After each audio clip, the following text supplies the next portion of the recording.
Welcome. Let's begin by examining the Senate before the Roman Republic. The Roman Senate originated during the early period of the Roman monarchy. At first, it likely consisted of about 100 men, each representing a powerful noble family whose role was to advise the king. The Senate prepared recommendations or proposals for the king, but he alone decided whether to accept or dismiss them in full. Because of this, the Senate functioned more as a council of elders than as a true lawmaking body, and it possessed no real power to impose its decisions without the king's approval. However, the Senate's importance became most evident after the king's death.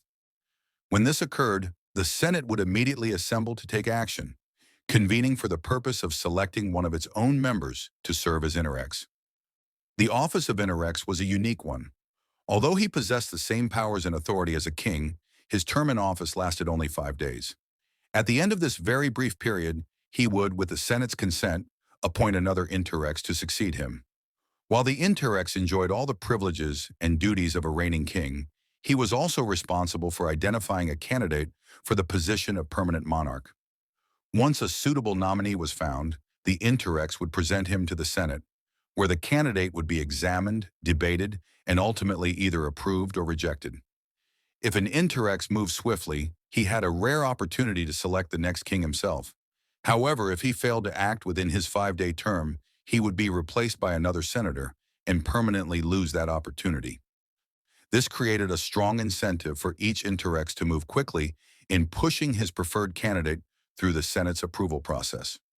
After a candidate received the Senate's approval, the Interrex would present the nominee to a public assembly for a straightforward vote of acceptance or rejection.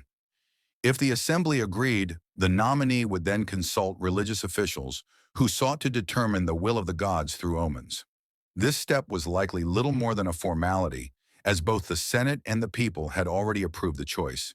If the omens were favorable, and from what we can determine, they always were, the religious authorities gave their approval, and the nominee would return once again to the public assembly to formally request imperium, or supreme military command. Once the people granted this final approval, the process was complete and Rome had a new king. Even during the period of monarchy, it is clear how central the Senate's role was in this procedure. In effect, the system they created allowed for an election with only a single candidate. That candidate had already been thoroughly screened and approved by the Senate in advance. From the Senate's point of view, the worst possible outcome was simply the rejection of their chosen nominee, in which case they would select and approve another candidate. In other words, the system left little room for failure. The Senate had structured the process so tightly that, in practice, it controlled every stage of the election. It is therefore unsurprising that kings so often yielded to what the Senate described as mere advice. After all, the Senate was the body that had placed the king in power to begin with.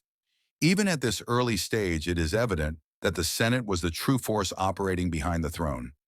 Eventually, however, ruling from the shadows was no longer sufficient. After nearly 250 years under monarchical rule, the Senate and the Roman people revolted and expelled the kings from the city.